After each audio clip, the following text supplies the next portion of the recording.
Hi everybody, welcome to another video in the Squid Math section 4.3 primes and the greatest common divisors. How to prime numbers? A prime number is the number that is greater than 1, so we have to have greater than 1. And this is prime if it only have positive factors of p and 1. P and 1 and p itself. Right? So also we define that for positive number greater than 1. And so it only has factor of 1 in itself. Only divisible by 1 in itself. That's another way to put it. If it's not prime, it's called a composite number. Right, composite numbers. The integer 7 is a prime because only the positive factor as 1 and 7. So 7 only divided by 1 and 7. But 9 is composite because it is divisible by 3. Right, makes sense straight from definition. Right, and here's the theorem. It's called the fundamental theorem arithmetic. It said the number greater than 1, positive integers greater than 1, can be written uniquely as a prime or product of 2 or more primes. Right.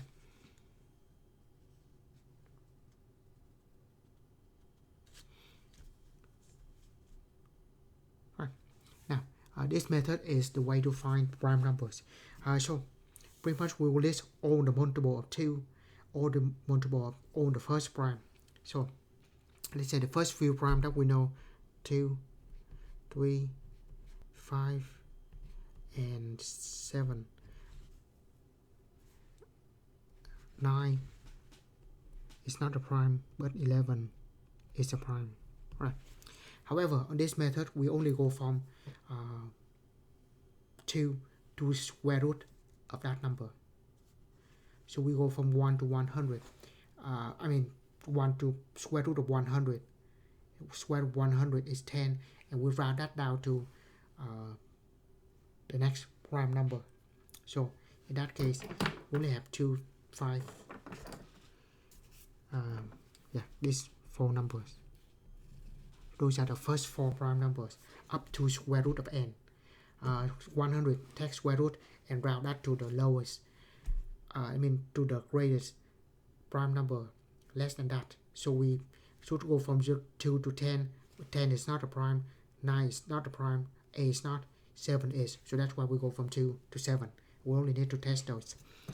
And then the rules are cross out all the multiple of 2, 3, 5, and 7, but not itself.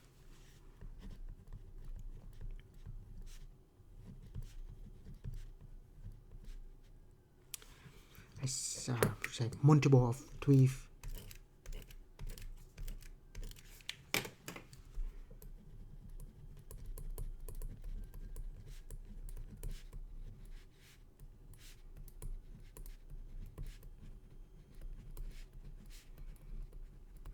But not themselves.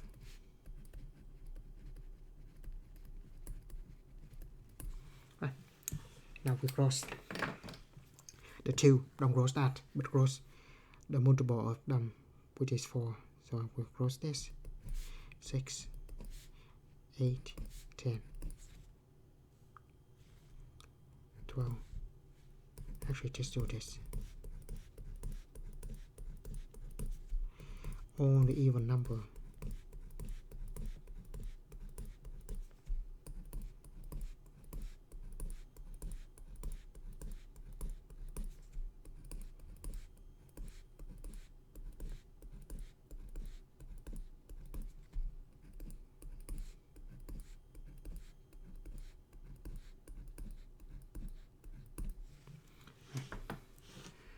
Next we cross out all the multiple of 3, but not the 3 itself. Actually, I'm going to circle it. Not 3. So 6. Just every 3 number.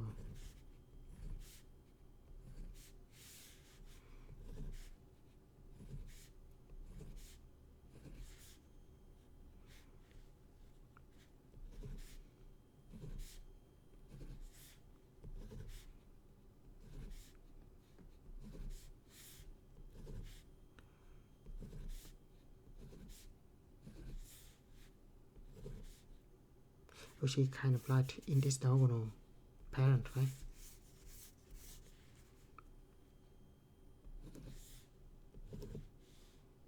Of course, that would be this.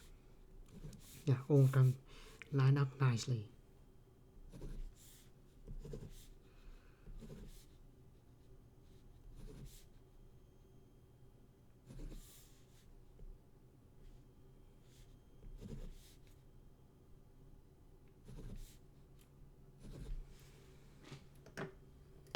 Right. Next, we cross out all the multiple 5, but not 5 itself. So be 5, 10, just cross 10, all the multiple of 5. Of course, this.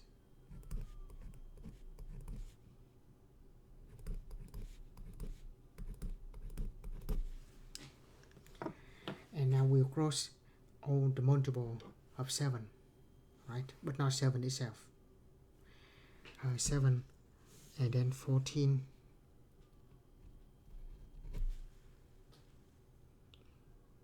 21,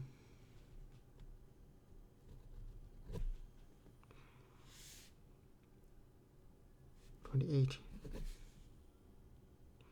35,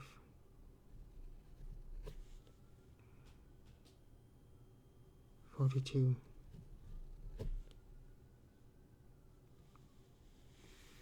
48, oh sorry, 49, sorry.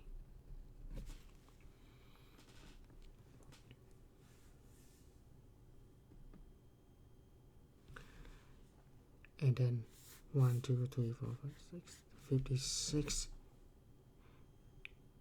63,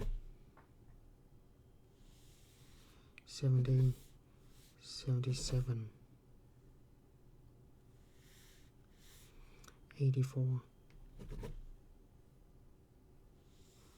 91. You see, they're kind of on the line too.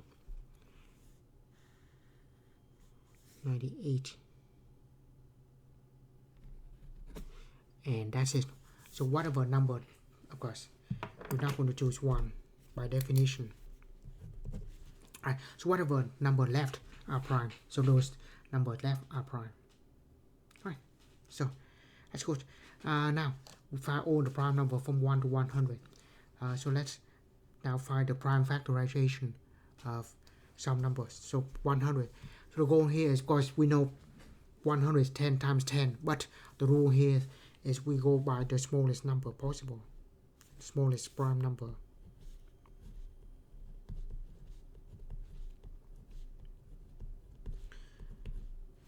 And then we cannot divide by 2 anymore, so we go to the next one, which is 3.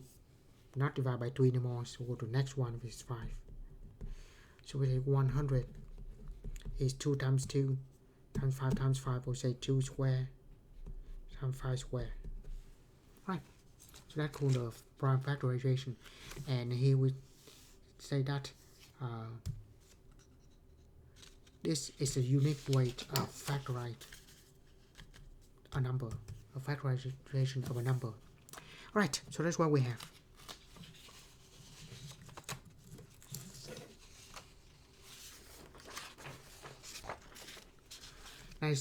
Well, based on the last result, 97 is prime, so it is prime, so we're not going to factor it.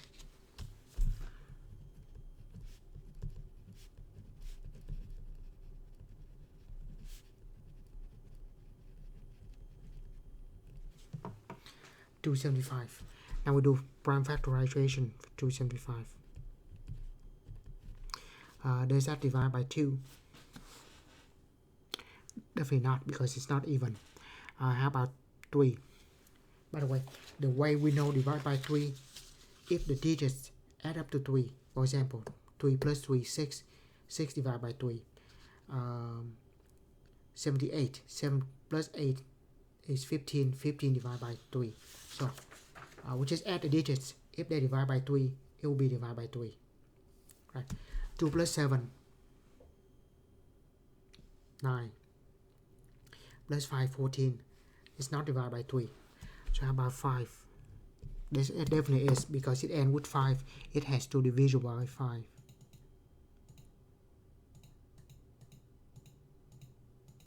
Alright, 55. And again, we're not going to go any lower than 5 anymore, because we already have 2 and 3 will not work. 2 and 3 does not work. It will not work.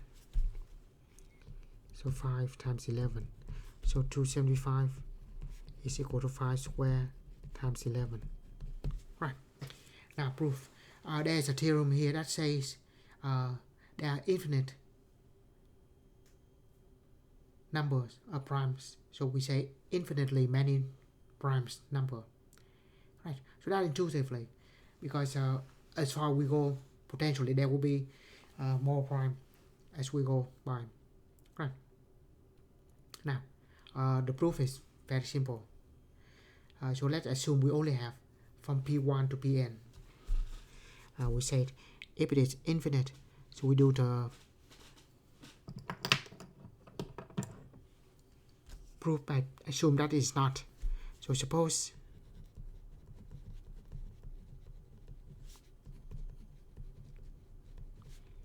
there are only n prime number.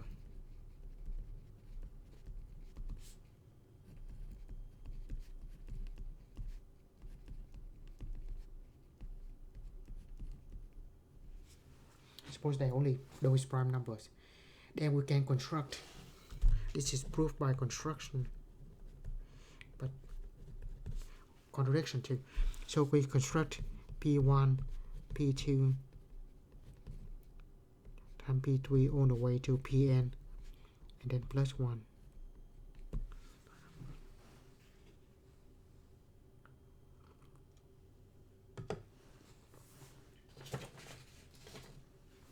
Right. So why do we plus 1 here? Well, by the way, P1 we can say it is 2, and P2 is 3. We just choose the prime in increasing order. Right, but doesn't matter, we just choose all the p's. Now, if it plus 1 like this, it will not divide by P1, will not divide by P2, will not divide by P3, and so on. So this number will not divide by any prime. So this by itself is a prime number.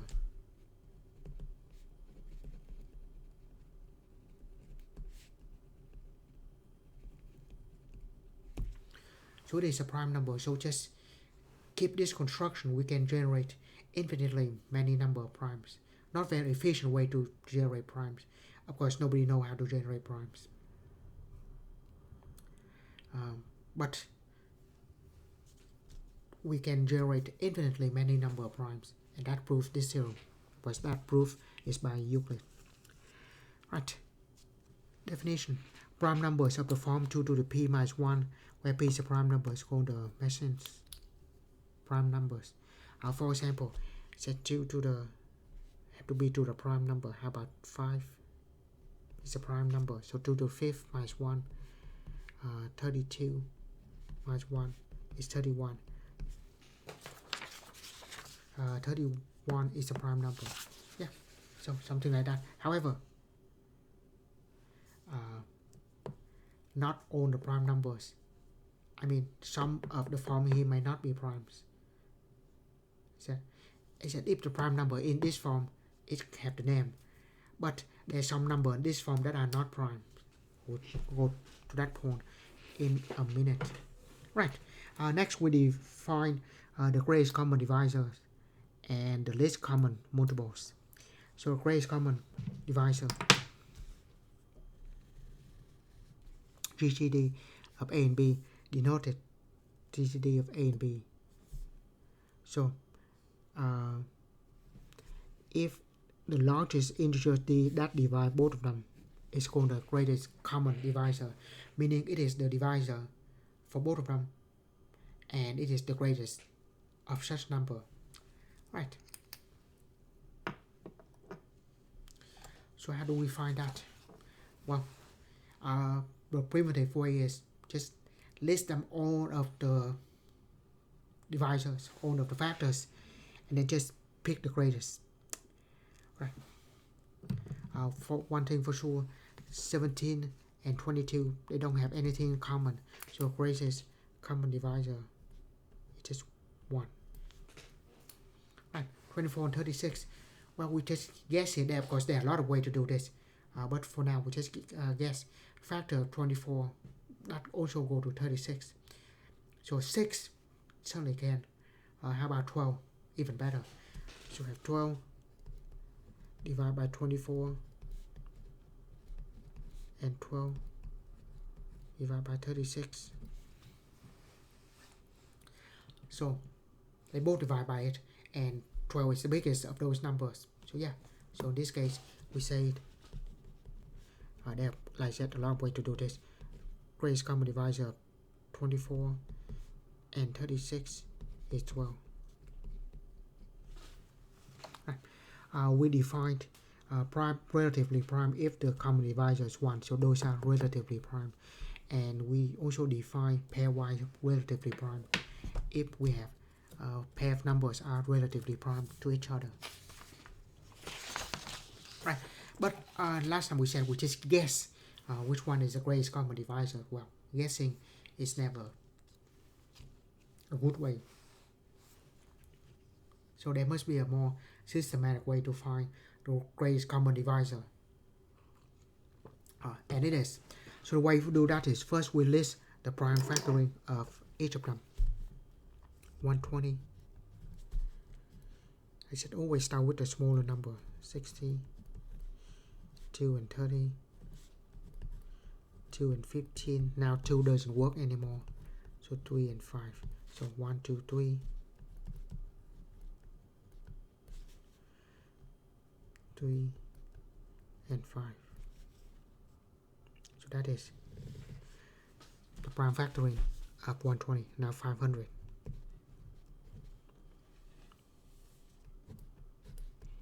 2, 250, 2, 125. 2 doesn't work anymore. 3 doesn't work anymore. Have to go to 5. So it's 2 square and 5 cube. Right. So this will say the greatest common divisor will be in this form. So pretty much we look at all of this prime number, go to the minimum of each of the exponents. Right. So let's look at this. Right. Let's write like this. 120 is 2 cubed, 3 and 5. Let's just say this to the first power and to the first power.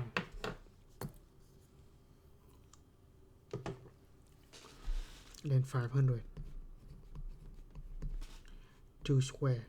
By the way, we don't have a 3 here, right? But we can manufacture it by saying 3 to the 0 power, right? Why not? 3 to the 0 power is 1. So it doesn't change anything. So we can always just put that in. And then 5 cubed. Right.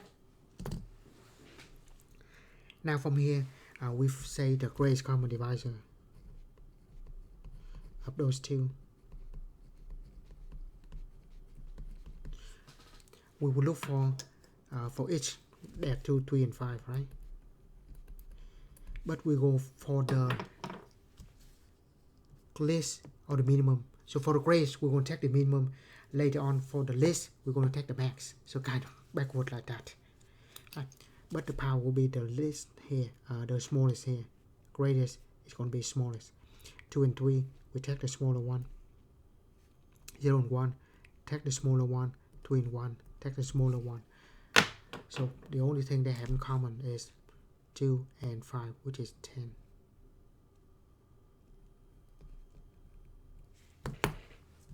Yeah.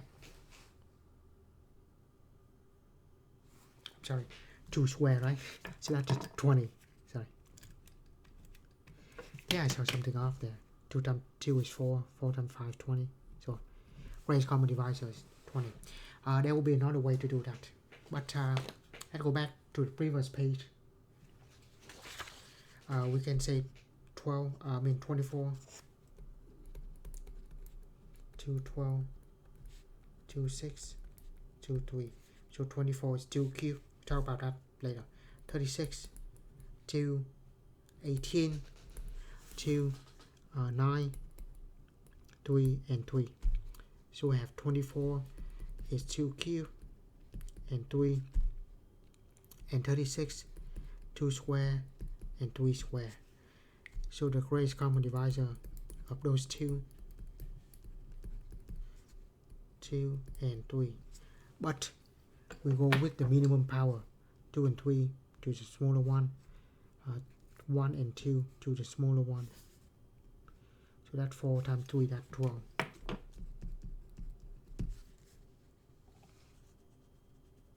Sorry, that's the prime factoring. So that 12 was that greatest common divisor. Right. Now we go to the least common multiple. The least common multiple, we're going to list everything, but with the highest. For the greatest, choose the minimum. For the least, choose the maximum of each prime. Right? Now, for this, let's factor 40 and 75. 220, 210, 25, 2 cube, and 5. Right? Now 75. 2 doesn't work. How about 3? Yes. 25, 5, and 5.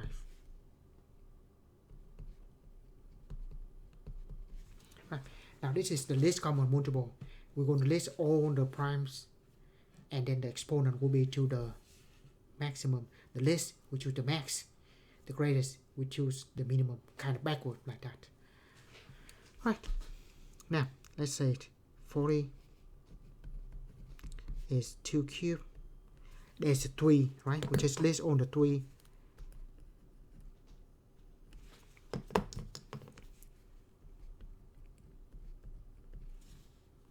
And then 75. There's no 2 here, so just say 2 to the 0. 3 to the first. And 5 square.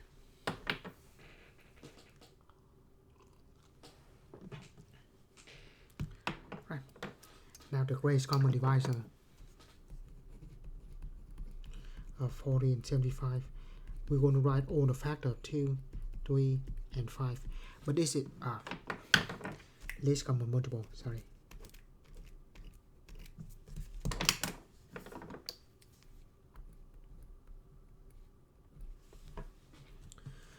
We tackle the one with the highest power. So 3 and 0, highest is 3, 0 and 1, choose the 1, 1 and 2, choose the 2. So we have 2 cube is, okay, let's just multiply that out. 2 cube times 3 times 5 square. 600.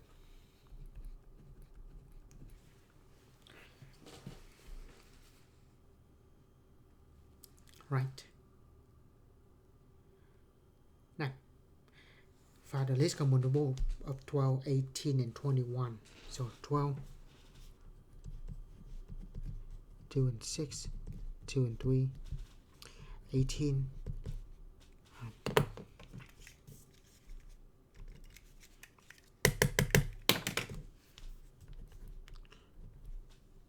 2 and 9, 3 and 3, 21, 3 and 7.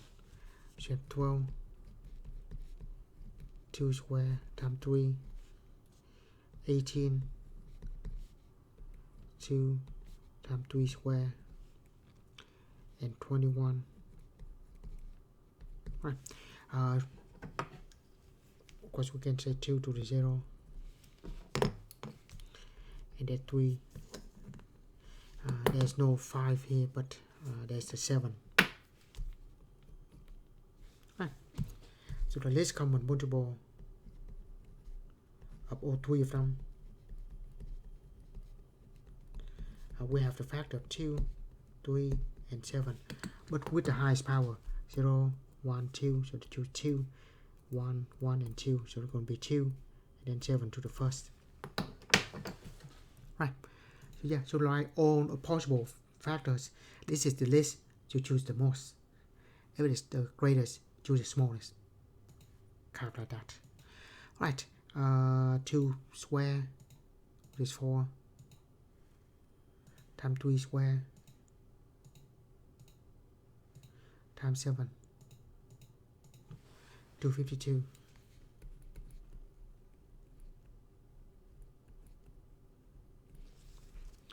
Right, let A and B positive, then we have the product of two numbers is equal to greatest common divisor times the least common multiple. Well, that is interesting. I want to check them, but let's go with the smaller one. For example, we have the greatest common divisor of 24 and 36 is 12, right? So let's just say it. 24 is 2 cubed, 3 to the first, and 36, 2 square, 3 square. So the least common multiple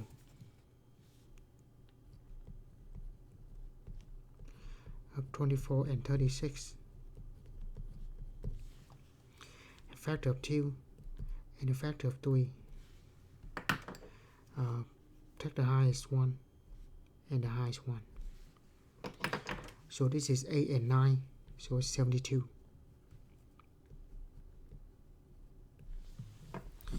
So if the least common multiple of 24 and 36 is 72.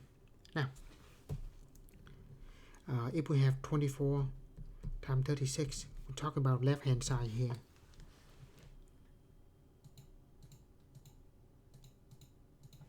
It's 864. Now earlier we found that the least common multiple, the greatest common divisor is 12. So take 12 times 72.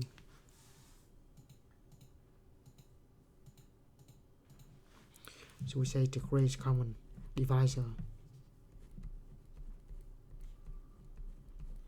times the least common multiple.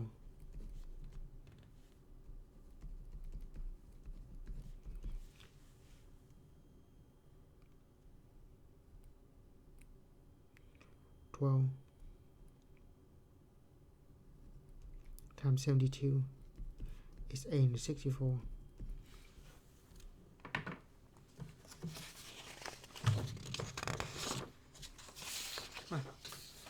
Next, this is the Euclidean algorithm.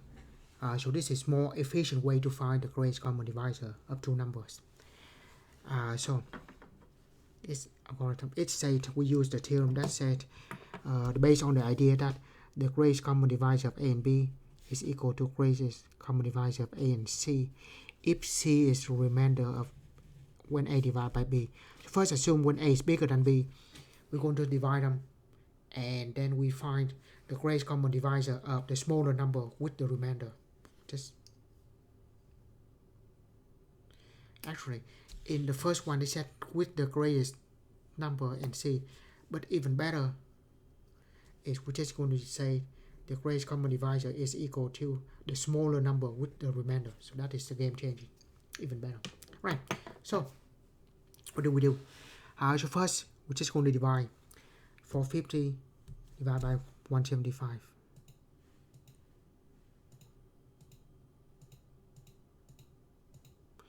So it's going to be that. So we know only go 2 times. So 350. So there's a few ways to write this.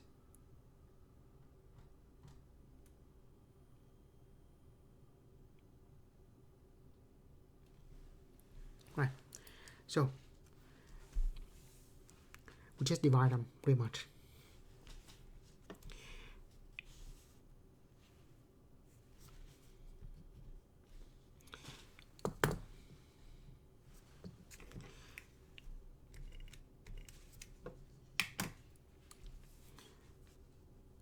Right. So we take 175 go to 450.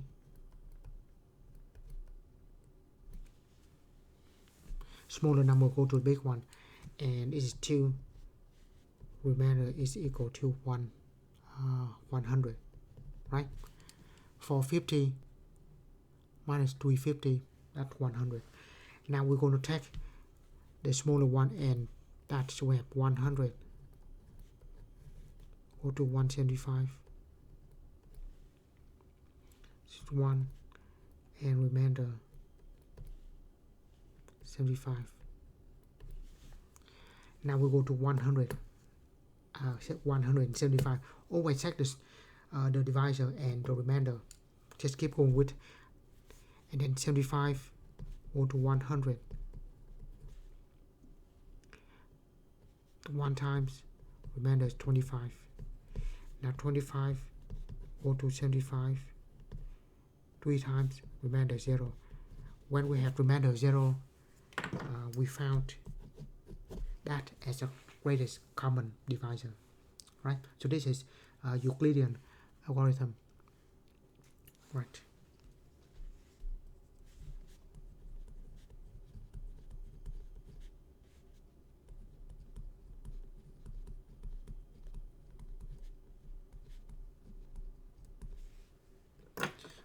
Actually, there's another way to write this rather than actually divide, or we just write the division algorithm. So 450 is equal to divisor times quotient plus remainder.